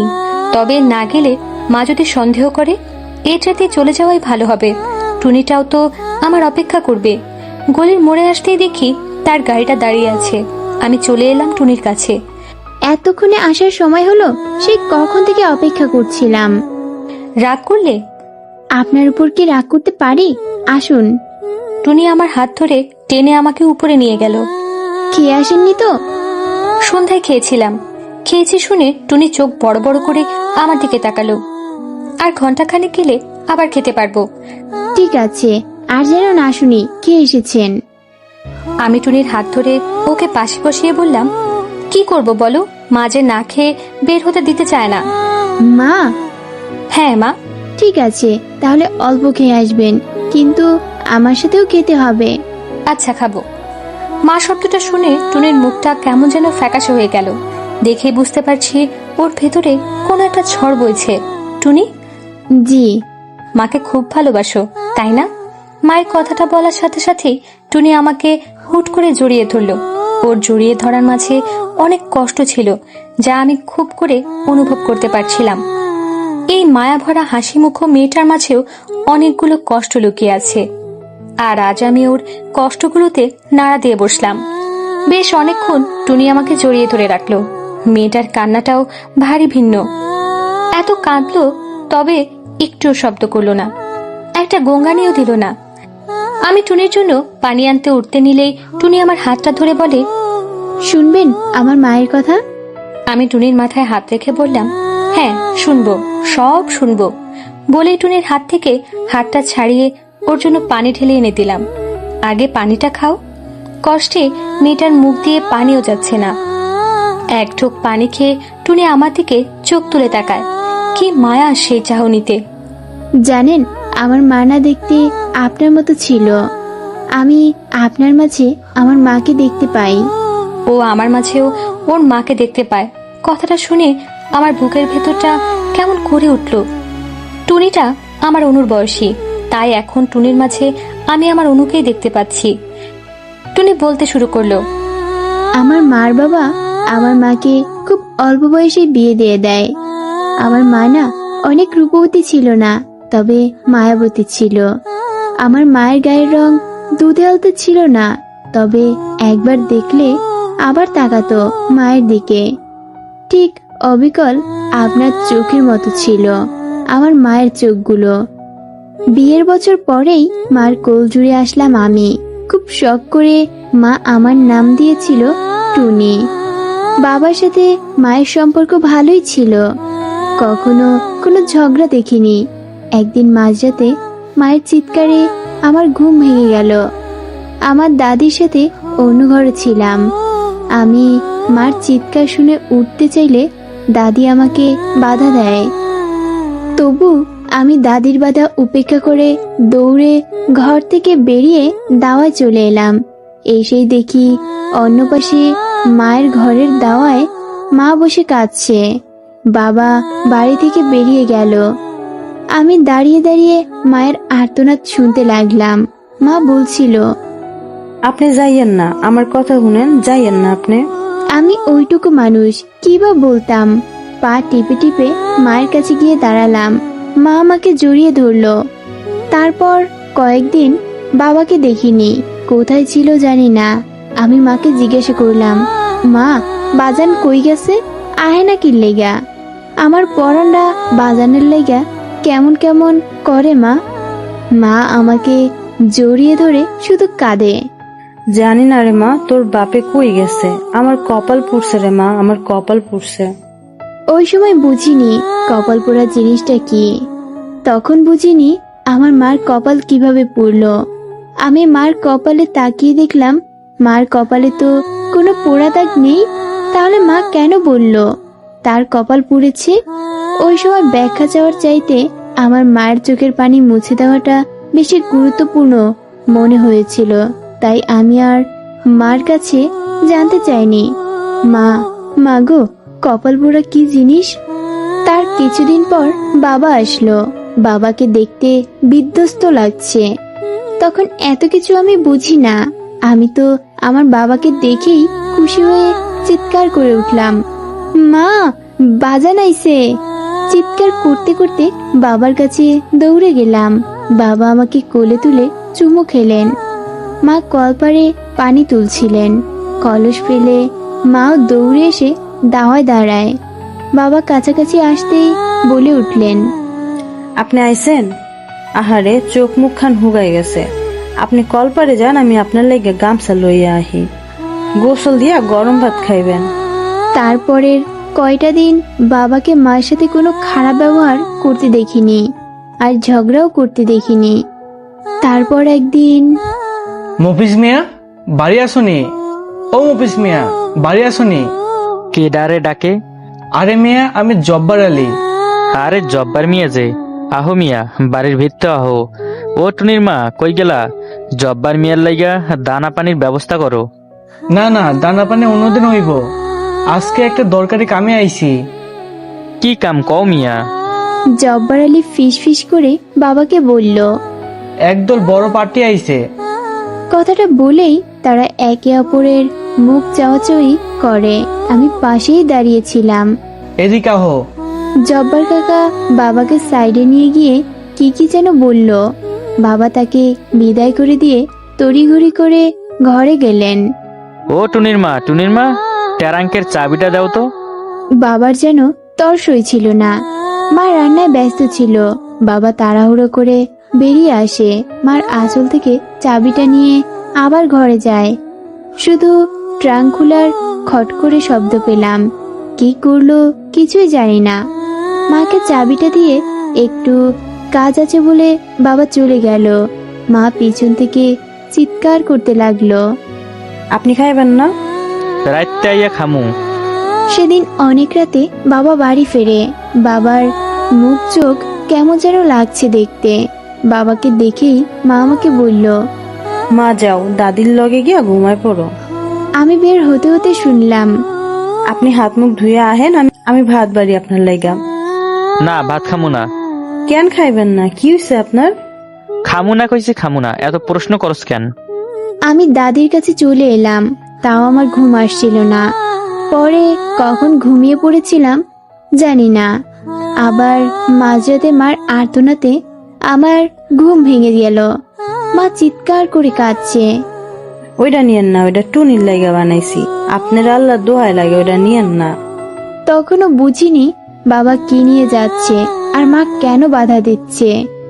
মা সারা রাত কান্না করলো। পরের দিন দুপুরের দিকে বাবা বাড়ি ফিরলো। মা চুপ করে বসেছিল। ওই ভাত দে, খিদা লাগছে। মা বাবার কথার জবাব দিল না। কিরে, কথা কানে যায় না? ভাত দিতে কইলাম না? ও মা, বাজান ভাত খাইতে চায়, বাজানরে ভাত দাও। ভাত নাই? ভাত নাই কেন? আমি কি খামু? মা রাগ চোখে বাবার দিকে তাকায়। আমার জিনিস ফিরাইয়া দেন, নাইলে আপনার লেগে কোনো ভাত নাই। মার কথা শুনে বাবার রাগে যেন রক্ত টকবক করতে লাগলো। বাবার রাগে মার চুলের মুঠি ধরে। কি কইলি তুই? তোর এত বড় সাহস? আমারে ভাত দিবি না? তোরে বান্দি রাখছি কেন? এত বড় সাহস তোর? তোরে আজকে মাইরাই ফেলামু। বলেই বাবা মাকে মারতে লাগে। মা চিৎকার করতে থাকে। এই মাফিস, কি করছো? কি মাইয়াডা মইরা যাইবো তো স্যার, কইলাম স্যার। বাবা মাকে ছুঁড়ে ফেলে চলে গেল। তারপর দুদিন বাবা বাড়ি ফেরেনি। দুদিন পর বাবা বাড়ি ফিরল, কিন্তু বাড়িতে আর শান্তি ফিরল না। অশান্তি যেন প্রতিবেলায় লেগেই আছে। মার প্রতি বাবার অত্যাচারগুলো বাড়তেই থাকলো। প্রায় প্রতিদিনই বাবা মায়ের গায়ে হাত তুলতো, মাকে মারতো। এর মাঝেই আমার দাদিটা মরে যায়। মা সারাদিন কান্না করত। আমাকে দেখার মতো কেউ থাকলো না। আমার মাটা দুঃখের অতল সাগরে ভাসতে থাকলো। আমি জানি না কেন এমন হচ্ছে, কেন আমার বাবাটা এমন বদলে গেল। মার কোলে শুয়েছিলাম, জিজ্ঞাসা করলাম, মা, ও মা। কি মা? বাজানের কি হইছে মা? বাজান কেন আমাগো আগের মতো ভালোবাসে না? কও না মা, কেন ভালোবাসে না বাজান? কি হইছে বাজানের? মার বুক চিরে একটা দীর্ঘ নিঃশ্বাস বেরিয়ে এলো। কিছু বললেন না। প্রতিনিয়তই বাবার টাকার জন্য মার গায়ে হাত তুলে। পরের দিন বাবার সাথে একজনকে নিয়ে বাড়ি ফিরলেন। সে কে জানি না। আমি আড়ালেই ছিলাম। বাবাকে দেখলে দৌড়ে যাই না। বাবা আগের মতো আদর করে কোলে নেয় না। বাবাকে দেখলে ভয় লাগে। সেদিন কি হতে চলেছে তা আমার জানার বাইরে ছিল। ওই দিনই যে আমাদের জীবনটা এভাবে পাল্টে যাবে ভাবতেই পারিনি। আমি বাইরে থেকে মার চিৎকার আর আর্তনাদ শুনতে পেলাম। কি করেন আপনি? আপনার মাথা ঠিক আছে নি? চুপ, একদম চুপ। যা কই তা হুন, না হলে মাইরা ফেলামু তোরে। আপনার আল্লাহর দোহাই লাগে, এই কথা কইেন না, আল্লাহর গজব পড়বো। বেশি কথা কইলে তোরে টুনিরেও বেঁচে ফেলামু।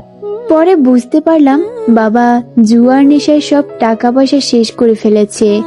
শেষ পর্যন্ত আমার মাটাকে ওই লোকটার কাছে বিক্রি করে দিয়েছে। মা চিৎকার করে বলতে লাগলো, যা টুনি, পালায়া যা মা, ওই অমানুষটা তোরই বেচে ফেলাইবো। যা মা, বাইগা যা, ওরা তোরে বাঁচতে দিব না মা, পালায়া যা। আপনার দোহাই লাগে, আমার টুনিরে ছাইরা দেন, ওরে ছাইরা দেন। বাবা আমার দিকেই আসছিল। আমি মার কথা শুনে দৌড়াতে লাগলাম। কোথায় যাচ্ছি নিজেও জানি না, শুধু দৌড়াচ্ছি আর দৌড়াচ্ছি। অনেক দূরে চলে এসেছি। সামনে বিশাল নদী, আর পথ নেই। একবার পেছনে তাকিয়ে বললাম, মা, মাগো। মাগো বলতে টুনির চোখ মুখ বেয়ে পড়া পানিগুলোর স্রোতটা যেন আরো বেড়ে গেল। আমি স্পষ্ট দেখছি আমার অনু কাঁদছে। টুনি আবার বলতে শুরু করলো, মা, মাগো বলেই আমি সামনের বিশাল লঞ্চটায় উঠে পড়লাম। কোথায় যাচ্ছি কিছুই জানি না, শুধু জানি মা বলেছে পালা যা টুনি, তাই আমি পালাচ্ছি। মা আমাকে বাঁচার জন্য পালাইতে বলছিল, তাই আমি পালাচ্ছি। ধু ধু পানি চারিদিকে, হুইসেল দিয়ে লঞ্চ চলছে আপন গতিতে। একটা সময় এসে থামলো। একে একে সবাই নামছে, কিন্তু আমি কোথায় যাব, কার কাছে যাব? আমি এত মানুষের ভিড়ে আমার মাকে খুঁজতে লাগলাম। মা, মাগো তুমি কই মা? ও মা, তুমি কই? মাগো, হাজার মানুষের ভিড়ের ঠেলায় আমি আগাতে লাগলাম সামনে। সেই সকাল থেকে হেঁটে যাচ্ছি, কোথায় যাচ্ছি জানি না, শুধু হাঁটছি। দিন শেষ হয়ে রাত হলো। ধীরে ধীরে অন্ধকার হয়ে গেল চারিদিক। আমার যাওয়ার কোনো জায়গা নেই। এক অন্ধকার গলিতে হাঁটছি। তখনই পিছন থেকে কেউ বলল, কিরে যাবি নাকি? দাম কত তোর? এক রাতের জন্য কত নিবি? আমি একবার পিছনে ঘুরে দেখে সামনে দৌড়াতে লাগলাম। ওই লোকটাও আমার পিছু পিছু দৌড়াতে লাগলো। কিরে দৌড়াচ্ছিস কেন? কত নিবি বল না। অন্ধের মতো দৌড়াচ্ছি আর দৌড়াচ্ছি, তখনই একটা গাড়ির সামনে গিয়ে পড়লাম। আল্লাহ হয়তো আমার ভাগ্যে মৃত্যুর চাইতে ভালো কিছু লিখে রেখেছিল। গাড়ি থেকে একজন ফেরেশতা নেমে এলেন। হ্যাঁ, সে আমার জন্য ফেরেশতা। আমি তার পিছনে গিয়ে বললাম, আমারে বাঁচান। সে বলল, পিছনে দাঁড়া, আমি দেখছি। সেদিনের সেই ফেরেশতাটা আর কেউ নয়, আমার স্যার, আমার আরেকটা বাবা, যে সেই রাতে শুধু আমার সম্মানই বাঁচায়নি, আমাকে দিয়েছেন নতুন একটা জীবন।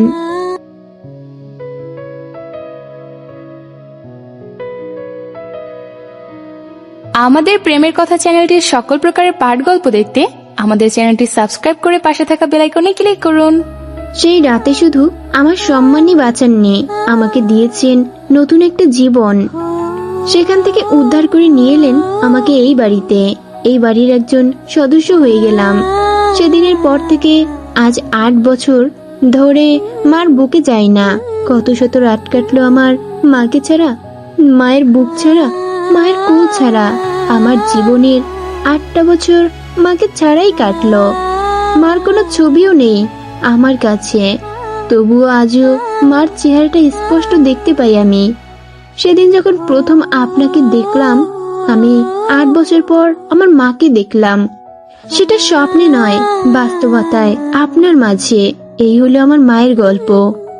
আমি মুগ্ধ হয়ে টুনির কথা শুনছিলাম। টুনির প্রতিটা কষ্টের মাঝে নিজেকে হারিয়ে ফেলছিলাম।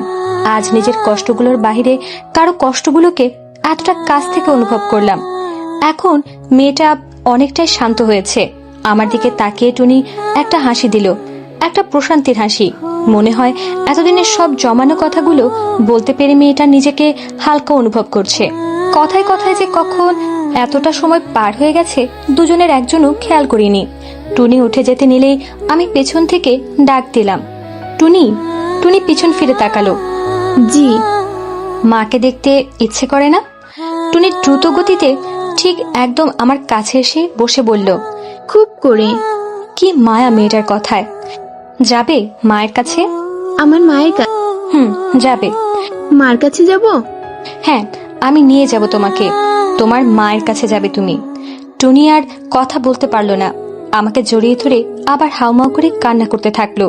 আমি ওকে বাধা দিলাম না, কারণ আমি জানি যখন বুকের ভিতরে কষ্টটা বেশি থাকে তখন একমাত্র কান্নাই মানুষকে হালকা করতে পারে।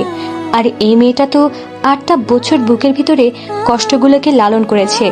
বেশ কিছুটা সময় পর টুনি নিজেই থামলো। অনেক সময় হয়ে গেছে, আপনি ঘুমিয়ে পড়েন, আমি যাই। আমি টুনিকে বাধা দিয়ে বললাম, অনেকদিন তো মার সাথে ঘুমাওনি, আজ না হয় এই মায়ের সাথে ঘুমাও। টুনি অবাক নয়নে আমার দিকে তাকিয়ে রইল, যেন অনেক কিছু বলতে চায় কিন্তু পারছে না। টুনি ঘুমিয়ে আছে। আমার আজ আর ঘুম আসবে না। হয়তো টুনির কষ্টগুলো আবার আমাকে নাড়া দিয়েছে। আজকে নিজের জন্য নয়, ওই মেয়েটার জন্য বুকটা হাহাকার করছে আমার। ওইটুকু একটা মেয়ে কিভাবে থাকলো মাকে ছাড়া? আমি তো কখনো মাকে ছাড়া একবেলাও থাকার কথা ভাবতে পারি না। আর এইটুকু মেয়ে জীবনের সবচাইতে প্রয়োজনীয় সময়ে মাকে পাইনি। টুনি ঘুমিয়ে পড়ার পরেই উঠে বারান্দায় এসে দাঁড়াই আমি। মনে মনে মানুষটার জন্য অন্যরকম এক অজানা অনুভূতি অনুভব করতে লাগলাম। জানি না কিসের অনুভূতি, তবে খুব করে অনুভব করছি। সেদিন রাতে টুনিকে বাঁচানো, ওই রাতে আমাকে অন্য কারো কাছে যেতে না দেয়া, কি যেন টানছে আমাকে তার দিকে। তবু কিছু প্রশ্ন খুব তাড়া করছে আমাকে। ওই পাষণ্ড লোকটার মাঝেও একজন ভালো মানুষ বিরাজ করে, তাহলে সে কেন কখনো টুনিকে ওর মায়ের কাছে নিয়ে যায়নি? এমন নানা রকম প্রশ্ন মাথায় ঘুরপাক খাচ্ছে, কিন্তু কোনো জবাব খুঁজে পাচ্ছি না। অনেকগুলো কথা ভাবতে ভাবতে রাত পার করে ফেললাম। আজ আবার ভোর হওয়া দেখলাম, আমার শখের ভোর হওয়া। রাত থেকে হুট করেই যখন চারিদিকে আলো ছড়ায় তা দেখতে আমার খুব ভালো লাগে। আজ আবার ভোর দেখলাম। বাসায় যাওয়ার সময় হয়ে গেল।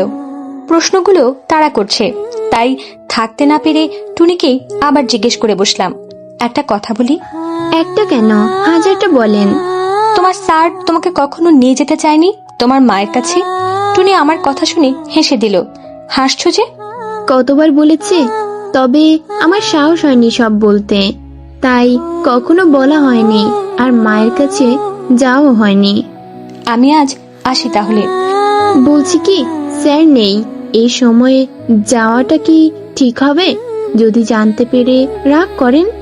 তাকে বলেও আমি তার সাথে কথা বলবো। আমি আর কথা না বাড়িয়ে বাসায় চলে আসলাম। সকালে আমাকে দেখলেই মায়ের মুখে হাসি ফুটে ওঠে। আজ এসে বাবাকে জাগ্রত পেলাম। অনেকদিন পর বাবার পাশে বসে সকালে চা খেলাম। জানি না, হয়তো দিনের শুরুটা ভালো হবে। মা, আমি একটু শুয়ে পড়লাম, ক্লান্ত লাগছে আমার। সারা রাত জেগেছিস, ক্লান্ত তো লাগবে, তুই ঘুমিয়ে নে। আমি বিছানায় এসে গা এলিয়ে দিলাম। ছোটবেলা থেকেই আমি কোলবালিশ ছাড়া ঘুমাই না, তাই কাত হয়ে কোলবালিশটা জড়িয়ে ধরলাম। চোখটা লেগে আসছে, তখনই ফোনটা বেজে উঠল। আমার একদম ফোন ধরতে ইচ্ছে করছে না। ইচ্ছা না থাকা সত্ত্বেও ফোনটা ধরলাম, তবে চোখ খুলিনি, তাই নম্বরটাও দেখিনি। কণ্ঠ শুনলেই বুঝতে পারবো কে। হ্যালো রেনু, আমি অয়ন চৌধুরী বলছি। হ্যালো রেনু, শুনছো? আমি চুপ করে রইলাম। রেনু?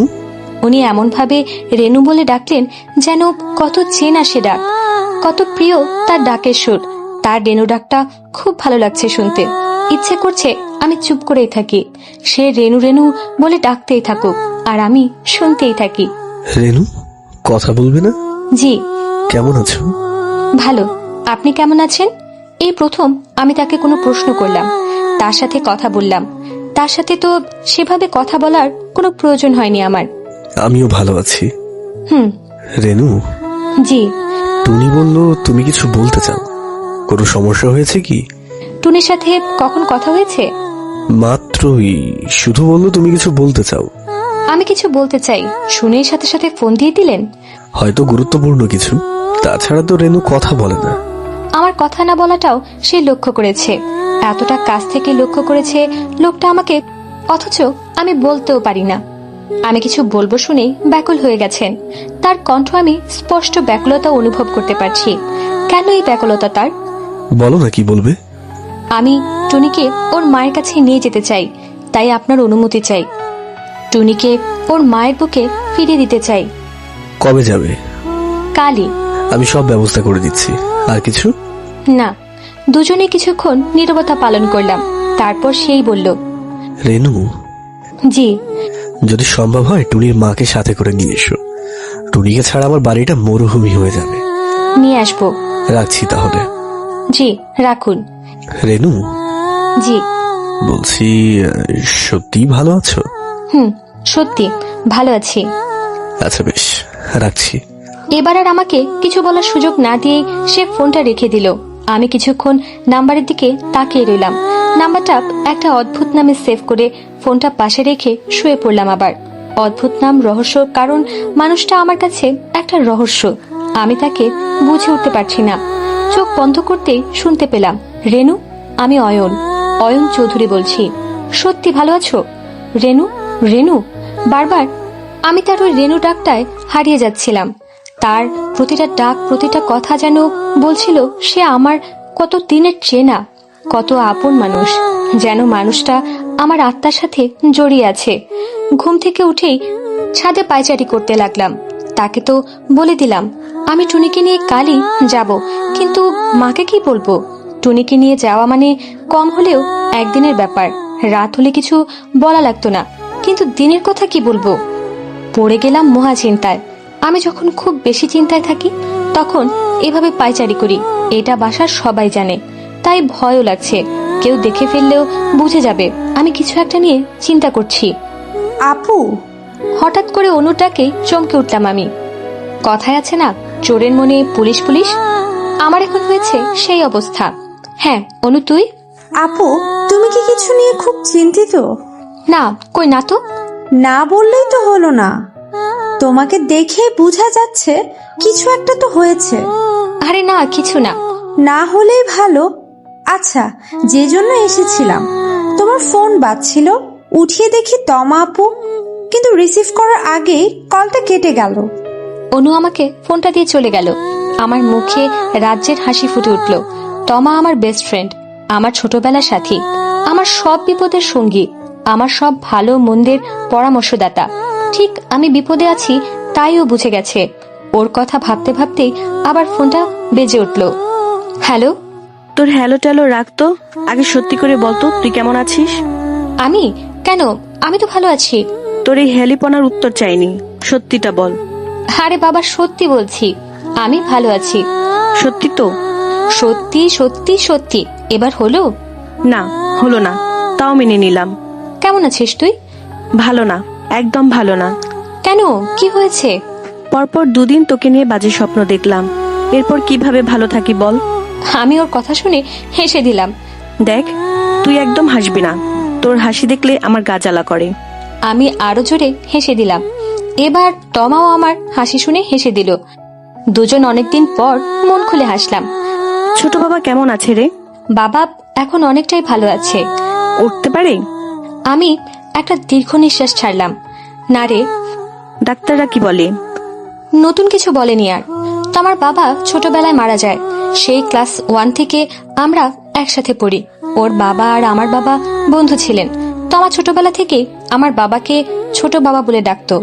1 বছর আগেই ওর বিয়ে হয়ে যায়। তো আমার বরটাও অনেক ভালো, সিলেট থাকে ওরা। তুই কি আমাকে কিছু বলবি? তুই কিভাবে বুঝলি? এত বুঝাবুঝি রেখে কি বলবি সেটা বল। না, মানে একটা হেল্প লাগবে। কি হয়েছে বল? টাকা পয়সা লাগবে? না, তা না। তাহলে?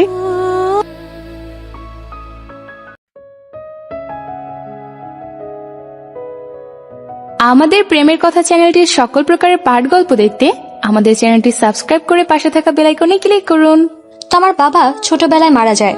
সেই ক্লাস 1 থেকে আমরা একসাথে পড়ি। ওর বাবা আর আমার বাবা বন্ধু ছিলেন। তো আমার ছোটবেলা থেকে আমার বাবাকে ছোট বাবা বলে ডাকতো। 1 বছর আগেই ওর বিয়ে হয়ে যায়। তো আমার বরটাও অনেক ভালো, সিলেট থাকে ওরা। তুই কি আমাকে কিছু বলবি? তুই কিভাবে বুঝলি? এত বুঝাবুঝি রেখে কি বলবি সেটা বল। না, মানে একটা হেল্প লাগবে। কি হয়েছে বল? টাকা পয়সা লাগবে? না, তা না। তাহলে? আমি তোমাকে টুনির কথা বললাম, টুনির মায়ের কথাও বললাম, সবকিছুই ভালোভাবে বললাম ওকে। সেটা তো বুঝলাম, এখন কি করতে চাস তুই? আমি টুনিকে টুনির মায়ের কাছে নিয়ে যাব। সেটা তো ভালো কথা, নিয়ে যা, সমস্যা কোথায়? সমস্যা হলো বাসায় কি বলবো। মাকে বললে মা এত দূর যাওয়ার অনুমতি দিবে না, তা আমি জানি। তাহলে কি বলতে চাস? সেটাই তো বুঝতে পারছি না, কি বলবো। বল, আমার কাছে আসবি, আর আমি তমালকেও বলে দিব, ও কাউকে বলবে না। এটা আমাদের 3 জনের মাঝেই থাকবে। সত্যি তোর কথা বলবো? হ্যাঁ, আমার কথা বল। আমার কথা বললে তোকে অনুমতিও দিবে। তা দিবে জানি। তাহলে এত না ভেবে বলে ফেল। ঠিক আছে। আমি জানি তুই কখনো ভুল কোনো সিদ্ধান্ত নিবি না, এইটুকু বিশ্বাস তোর ওপর আমার আছে। আর এটা তো অনেক ভালো একটা কাজ, মেয়েকে মায়ের বুকে ফিরিয়ে নিয়ে যাবি। আমি জানতাম, আর কেউ না বুঝলেও তুই ঠিকই বুঝবি। আর তুই এটা নিয়ে চিন্তায় ছিলি, তাই না? হ্যাঁ, আর তুই সেটাও বুঝে গেলি। না বুঝে কি উপায় আছে বল? তোর সাথে তো আমার আত্মার সম্পর্ক। আমার কিছু হলে যেমন তুই টের পেয়ে যাস, সেভাবেই তোর কিছু হলে আমিও বুঝে যাই। তবে একটা কথা। কি কথা বল? টুনির সাথে তোর পরিচয় কিভাবে হলো? মনে মনে এই ভয়টাই পাচ্ছিলাম আমি। তমা যদি জানতে চায় আমি টুনিকে কিভাবে চিনি, তাহলে কি বলবো? আর মিথ্যাও তো বলতে পারবো না। মিথ্যা বললেই তমা ধরে ফেলবে। ও আমাকে খুব ভালো করেই চিনে। কি রে বল? কাজের মাধ্যমে। তোর কলিগ? কলিগ না ঠিক। তাহলে? আমার বসের হাউস অ্যাসিস্ট্যান্ট। আমার বসে সে রাতে টুনিকে বাঁচায়, ওকে আশ্রয় দেয়, ওর লালন পালন করে। এমনি মেয়েটাকে খুব যত্নে আদরেই রেখেছে। দেখছিস, এমন ভালো মানুষ আছে বলে পৃথিবীটা এখনো আছে। সে নিঃসন্দেহে অনেক ভালো একজন মানুষ। প্রতিটা মানুষ যদি তার মতো হতো, পৃথিবীটা আরো সুন্দর হতো। না হলে যে টুনিটা সে রাতে এই আলোকিত দুনিয়ার অন্ধকার রূপটার সাথে পরিচিত হয়ে যেত, অন্ধকার জগতে একজন টুনির সংখ্যা বেড়ে যেত। হ্যাঁ রে, মনে মনে তমার মুখে ওই মানুষটার প্রশংসা শুনে ভালোই লাগছে। শুধু তো টুনিকে নয়, আমাকেও বাঁচিয়েছে মানুষটা। আমার জীবনের অন্ধকার দিকটাও তো কেবল তাকে ঘিরে। সে তো আমাকে অন্য কোনো অন্ধকারে আচ্ছন্ন হতে দেয়নি। আর তোমাকেও মিথ্যা বলতে হলো না। তার সাথে তো আমার কাজের সম্পর্কই, হয়তো শুধু ডিটেলসটা ভিন্ন। থাক না কিছু কথা সবার কাছে অজানা হয়ে। সবাই না হয় অন্ধকারের আলোকিত দিকটাই দেখলো, আর আমি অন্ধকার দিকটা দেখলাম। সেই থেকে বাবার পাশে বসে আছি। প্রতিদিনের তুলনায় আজ কথা একটু কম বলছি। রেনুমা, জি বাবা বলো। তুই কি কিছু বলবি? কেন বাবা? না মানে এত সংকোচ কেন? মা বল, কি বলবি? তনু আমাদের সাথে ছিল। তনু যা তো, মাকে পাঠিয়ে তুই অনুর কাছে যা। তনু গিয়ে মাকে পাঠিয়ে দিল। কি রে, ডাকছিস? কিছু বলবি? এখানে আসো, বসো। কি হয়েছে? বলেই মা বাবার দিকে তাকালো। বলছি কি, আমার তোমার সাথে কথা হয়েছে। আমি 2-3 দিনের জন্য ওর কাছে যেতে চাই, যদি তোমরা অনুমতি দাও তো। তোমার কাছে যাবি, ভালো কথা, যা। এটা বলতে এত সংকোচ কেন? না মানে এ সময় যাওয়াটা ঠিক হবে কিনা তাই ভাবছিলাম আর কি। আমাদের জন্য তো কম করিস না, একটু নিজের কথাও ভাবতে হয় মা। যা, তোমার কাছে কয়টা দিন বেরিয়ে আয়, তোর ভালো লাগবে। তোর উপর দিয়ে তো কম ধকল যায়নি। একটু বিশ্রাম আর রিফ্রেশমেন্ট দরকার তোর। যা, ঘুরে আয়। বাবার অনুমতি পেয়ে আমি মার দিকে তাকালাম, কারণ আমার দুজনেরই অনুমতি প্রয়োজন। মা, তোর বাবা কোনো কিছুর অনুমতি দিলে আমি কি কখনো সেটা না করেছি? তবে আমি ভাবছিলাম কি মা? নতুন চাকরি কোনো সমস্যা হবে না তো? না মা, সমস্যা হবে না। প্রয়োজনে যে কয়দিন থাকবো সে কয়দিন অফ ডেতে কাজ করে পুষিয়ে দিব, তাহলেই হবে। তাহলে তো হয়েই গেল। যা মা, ঘুরে আয়। কবে যাবি? রাতের গাড়িতে যেতে পারলে ভালো হতো, কিন্তু অফিসেও তো লিভ অ্যাপ্লিকেশন দেওয়া লাগবে, তাই কাল সকালেই রওনা দিব ভাবছি। তবে আমি একেবারেই বের হব সকালে, আর আসবো না। অফিস থেকে রওনা দিব। বেশি ক্লান্ত হয়ে যাবে না? সমস্যা নেই মা, বাসায় এসে গেলে আবার দেরি হয়ে যাবে। আচ্ছা, যা ভালো মনে করিস। আমি ব্যাগ গুছিয়ে নিলাম। প্রয়োজন না থাকা সত্ত্বেও 4-5 সেট ড্রেস আর কিছু যাবতীয় জিনিস নিয়ে নিলাম, না হলে আবার মা সন্দেহ করবে। আমি বাবা মাকে বলে বিদায় নিয়ে নিলাম। বের হওয়ার আগে বাবা আমার কপালে চুমু দিয়ে দিলেন। তোমাকেও আমি সব জানিয়েছি। বাবা মা কেউই তোমাকে কল দিয়ে জিজ্ঞেস করবে না জানি। আমার পন্থাটা হয়তো ভুল হতে পারে, তবে আমি জানি আমি খারাপ কিছু করছি না। টুনিকে ওর মায়ের কাছে নিয়ে যাচ্ছি। গলির মোড়ে আসতেই দেখি কালো গাড়িটা দাঁড়িয়ে আছে। যে আমাকে প্রতিদিন দিয়ে যায় নিয়ে যায় তার নাম রতন। তেমন কোনো কথা হয়নি এই কয়দিনে রতন ভাইয়ের সাথে আমার। ম্যাডাম, কাল কখন যাবেন বলে দিলে আমি সেই হিসেবে সব ব্যবস্থা করে নিতাম। আপনাকে কে বলল? স্যার ফোন দিয়েছিল। রতন ভাই? জি ম্যাডাম। আমরা কি আজ রাতে যেতে পারি না? রাতে যাওয়া যায়, তবে টিকিট কাটা হয়নি যে, আর এখন পাবো কিনা তাও ঠিক নেই। একটু চেষ্টা করে দেখবেন?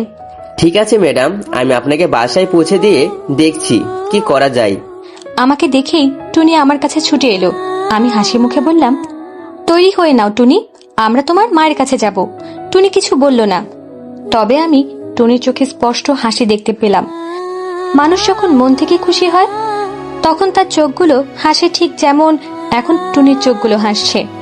হয়তো আমি সত্যি ভালো কিছু করছি, তাই তো টিকিটের ব্যবস্থাও হয়ে গেল। আমি টুনি আর রতন ভাইকে সাথে নিয়ে রওনা দিলাম রহমতগঞ্জের উদ্দেশ্যে। টুনির গ্রামের নাম রহমতগঞ্জ। 8 বছর পর আবার সে পথে লঞ্চ চলতে শুরু করেছে, তবে আজ পথের দিক ভিন্ন। আজ কোনো মেয়ে তার মায়ের কাছ থেকে আলাদা হবে না। আজ হারিয়ে যাওয়া মেয়ে তার মায়ের বুকে ফিরে যাবে। তাই আজ নিশ্চুপ রাতে লঞ্চের হুইসেলটা শুনতেও ভালো লাগছে। আমি পাতলা একটা শাল গায়ে দিয়ে কেবিনের বাহিরের বারান্দায় দাঁড়িয়ে রাতের নদী দেখছি। নদীটা শান্ত, একদম শান্ত। পানির এক ফোঁটা শব্দও নেই। পানির সাথে তাল দিয়ে প্রকৃতিও শান্ত হয়ে আছে, যেন একে অপরের সাথে অভিমান করে চুপ করে আছে, কথা বলছে না। তবে তাদের মান ভাঙাতে বাতাস হৈ হৈ করে কথা বলছে। বাতাসের প্রতিটা স্পর্শ আমাকে ছুঁয়ে যাচ্ছে। আমার দৃষ্টি অনেক দূর পর্যন্ত চলে যাচ্ছে, সেই দিগন্তের দিকে। ভোর হতেই লঞ্চ ঘাটে ভিড়ে। টুনি ঘুমাচ্ছে।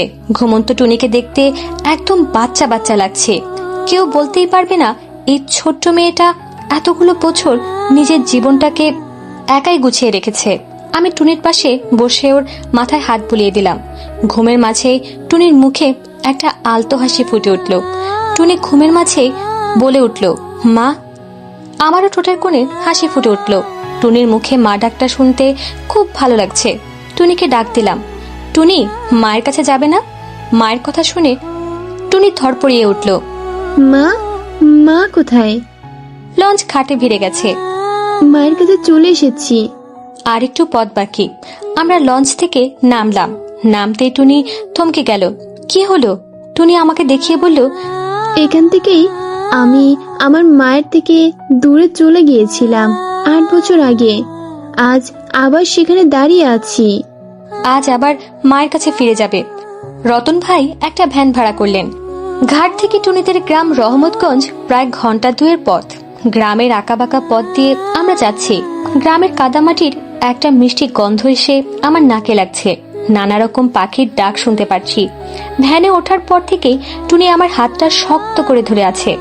আমি বুঝতে পারছি টুনির কেমন অনুভূতি হচ্ছে। তাই পরম যত্নে আমি ওর হাতের উপর আমার আরেকটা হাত দিয়ে ধরে রাখলাম। সমস্ত পথ ও আমার হাত ছাড়েনি। টুনির চোখে মুখে উদ্দীপনা।